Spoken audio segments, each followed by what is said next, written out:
గుంటూరు జిల్లా నల్లపాడు గ్రామ పంచాయతీ పరిధిలో ప్రైవేట్ భూమిని కబ్జా చేశారంటూ తనపై చేస్తున్న ఆరోపణలు పూర్తిగా అబద్దమని రియల్ ఎస్టేట్ వ్యాపారి గూడూరు నాని అన్నారు. ఈ మేరకు ఆయన గుంటూరులో మీడియాతో మాట్లాడుతూ పూజల సాంబశివరావు కావాలని తప్పుడు ఆరోపణలు చేస్తూ బెదిరింపులకు పాల్పడుతున్నారని ఆరోపించారు. నిజంగా భూమి కబ్జా జరిగి ఉంటే న్యాయస్థానాల ద్వారా లీగల్ నోటీసులు పంపాల్సి ఉండగా అలాంటివి చేయకుండా రౌడీలను పంపించి భయభ్రాంతులకు గురిచేస్తున్నారన్నారు. తాము ఎవరికి సంబంధించిన భూమిని కబ్జా చేయలేదని, తమ వద్ద అన్ని ఒరిజినల్ డాక్యుమెంట్స్ ఉన్నాయని స్పష్టం చేశారు. ఇది వీళ్ళ బావగారైన కాట్రపాటి వెంకటప్పయ్య గారు ఇది కొనుగోలు చేశారు. ఈ స్థలాన్ని కొనుగోలు చేసి అతని చివరి క్షణంలో రిజిస్టర్ ఆఫీస్లో వీలునామా రిజిస్ట్రేషన్ చేశాడు. ఇదిగోండి, ఇది వీలునామా రిజిస్ట్రేషన్ ఇతని పేరు మీద, వీళ్ళ బావగారైనటువంటి కాట్రపాటి వెంకటప్పయ్య గారు. ఏదో మేము 10 రూపాయల స్టాంపులో 100 రూపాయల స్టాంపులో చూపించట్లా, నికార్స్గా వ్యాపారం చేస్తాం, అలాగే ఉన్నాం. 1981 అండి, 1981 రిజిస్ట్రేషన్, వీలునామా రిజిస్ట్రేషన్ అండి, వీలునామా రిజిస్ట్రేషన్.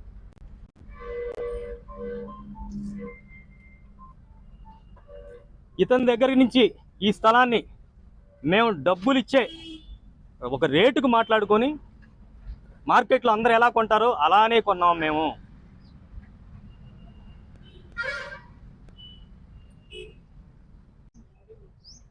పూజ్యుల సాంబశివరావు మరియు అతని భార్య గారు పూజ్యుల రమణ గారు నిన్న నా మీద మరియు మేడం గారి మీద, వేముల శివపార్వతి గారి మీద, ఇంకిద్దరు ముగ్గురు మీద తీవ్రమైన ఆరోపణలు చేయడం జరిగింది.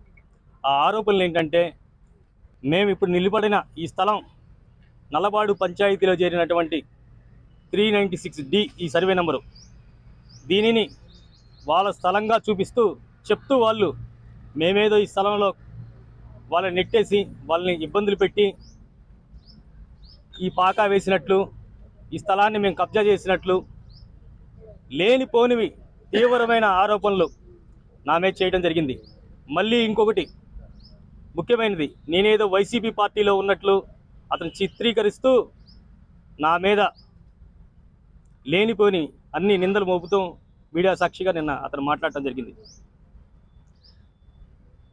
నేను ఈరోజు మీడియా మిత్రులందరికీ మరియు ప్రజలందరికీ నిజ నిజాలు తెలియాలి అని చెప్పి ఇదిగో నిన్న ఈ సాంబశివరావు గారు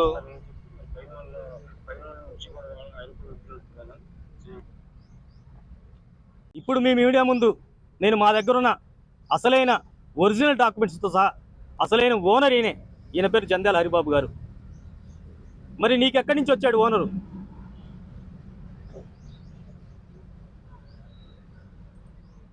తప్పుడుగా మా మీద ఆరోపణలు చేసే కంటే నీ దగ్గర డాక్యుమెంట్ ఉంటే నువ్వు కోర్టుకు వెళ్ళు, పోలీసు వారి దగ్గరికి వెళ్ళు.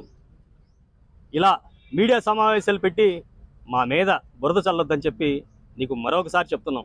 మేమైతే ఈ విషయంలో మా మీద వచ్చిన ఆరోపణల మీద పరువు నష్టం దావా అయితే మేమైతే వేస్తున్నాం.